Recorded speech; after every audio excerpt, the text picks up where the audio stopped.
Hello PLP Geometry and welcome to the fifth lesson in Unit 7. So we are embarking on our probability discussion. So this is still Unit 7. It's a little combined unit here. So we've already talked about our 3D geometry, all that volume stuff. And now we're on to some probability. Again, the state of Ohio likes to sprinkle a little bit of probability into every class you take. So again, you did some in Algebra 1, now you're doing some here in Geometry. So this video is going to be on what's called compound probability. So we'll do a good mixture of information and examples. I think I'm going to create two videos, so let's call this 5A. Okay, so probability of event. Probability, if I could spell, probability of an event A. So definition, right? So when we're looking for the probability of an event, and we're going to call this event A, we do P of A. So almost like function notation. So the probability of A equals, and it's a fraction. On the top, it's the number of favorable outcomes. Favorable outcomes. So in this case, how many times could A occur, right? So if A is say A is a color marble, how many of that colored marble are in the bag, right? Over the total number of outcomes. So it's what you want over the total. Now again, a probability is always a number between 0 and 1.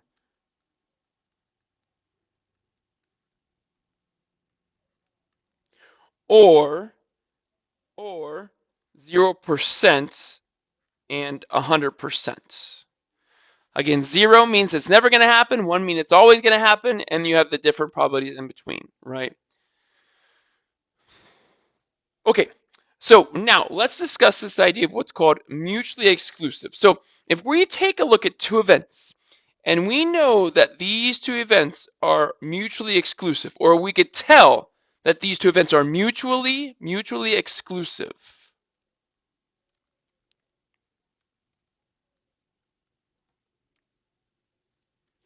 Two events are mutually exclusive if the events,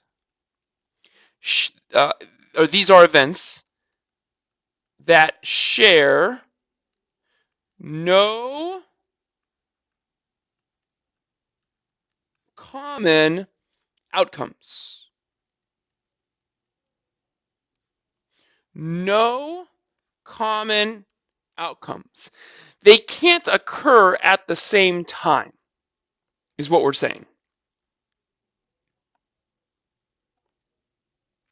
So for instance, if I pull a marble out of a hat and all the marbles are a solid color, then I cannot pull out a red marble and a blue marble with just pulling out one marble. It's going to be a red or a blue. It can't be both, right?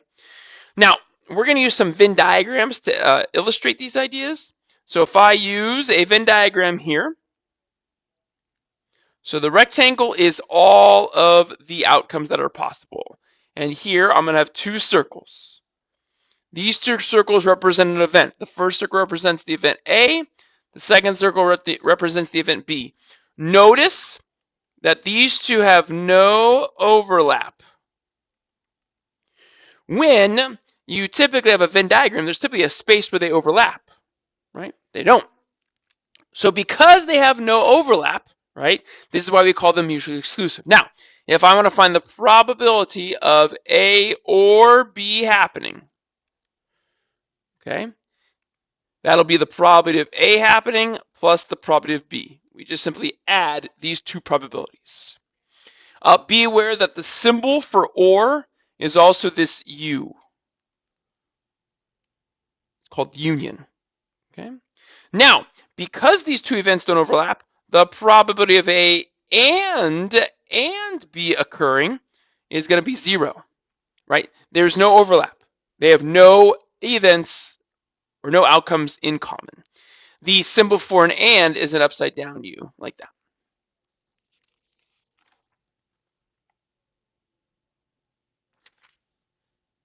Okay, I want to talk about this idea of a complement real fast. We're going to throw this in there. Again, the state test might ask you a question about this. So if I have an event and I'm looking for its complement, let's move this again, sorry. So the complement of event A, of an event.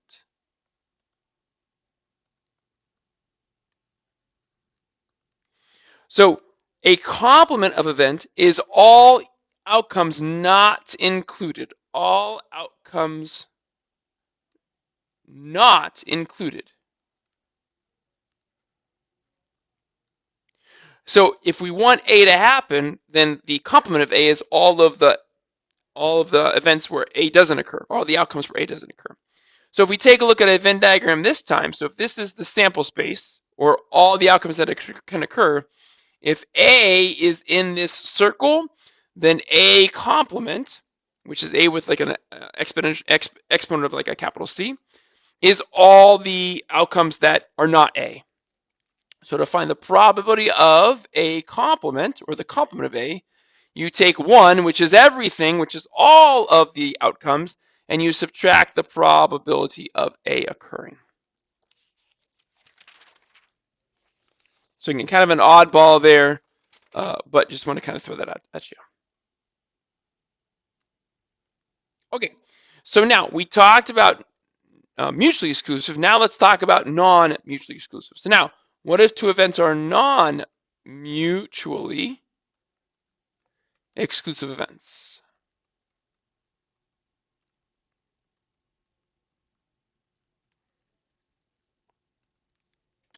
Well, if two events are non-mutually exclusive, that means they're events with common outcomes.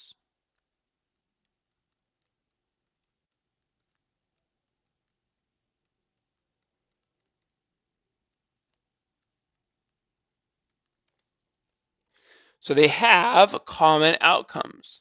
So if you think of like a deck of cards, like a single card, say like the 3 of hearts.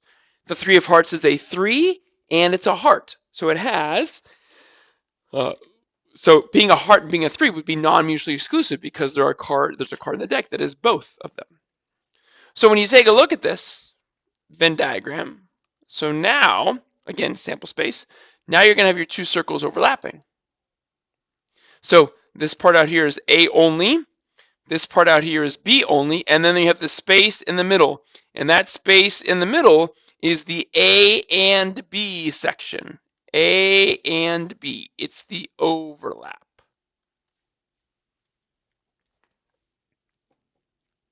So now, if I want to find the probability of A or B happening, now I'm going to add the two probabilities. But now, because these two events have some things in common, we have to subtract away those common events, the probability of A and B. The reason we subtract it away is because these events are included in A and in B, which means we're counting them twice. So we have to take them away once so that we don't count them twice. Okay. All right, so let's take a look at, we're going to do one example and then I'll stop the video and do the next one. Okay. So the first example here, example 1, okay, says we have a spinner with 14 equal areas, right? The numbers on the spinner are 1 through 14. And the question is, I want to find the probability of, find probability of, and we're going to do 2. So the first one is, when we spin the spinner, the number section or area that we land on is a multiple of 2 and multiple of 3. And then the second question, we want it to be a multiple of 2 or a multiple of 3.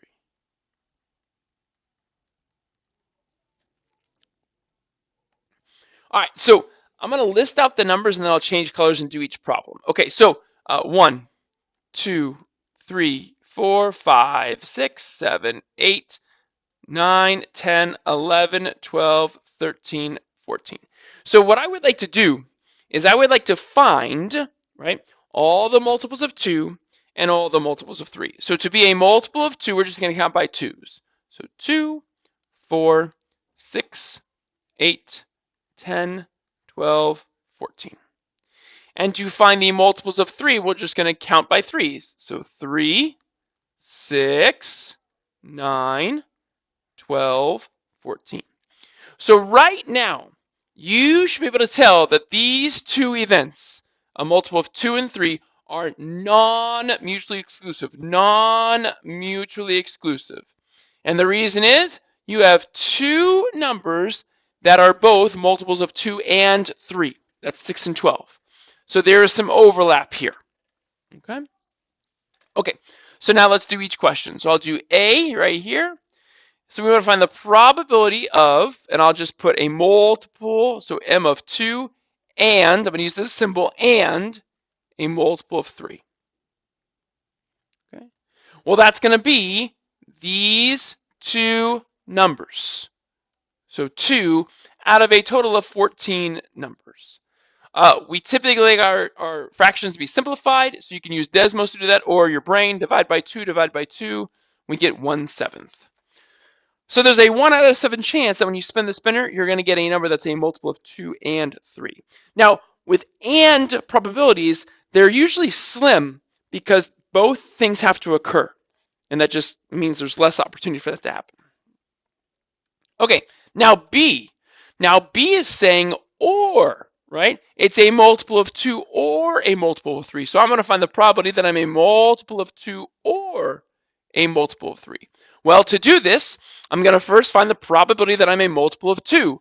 So there were 1, 2, 3, 4, 5, 6, 7 multiples of 2 out of the 14 numbers. I'm going to add the probability of being a multiple of 3. There were 1, 2, 3, 4 out of the 14 that were multiples of 3. But now, if we think about this, in this 7 and in this 4, we're counting the 6 and the 12 twice. Therefore, we have to subtract those two numbers out of the 14 one time, so we don't double count them. Okay? 7 plus, it's common denominator, so it's going to be over 14. 7 plus 4 is 11. 11 minus 2 is 9. 9 over 14 does not simplify, and there is your chance of getting multiple of 2 or 3. So again, a higher chance, right? Because there's only 1, 2, 3. There's only 1, 2, 3. Sorry, there's 1, 2, 3, 4, and then 13 is 5. There's 5. There's 5 numbers that are neither a multiple of 2 or a multiple of 3. So that's, again, there's a 9 out of 14 chance of getting a multiple of 2 or 3, and there's a 5 out of 14 chance of not getting. So again, you have a little higher chance here compared to the and. Okay, all right, video B is coming up.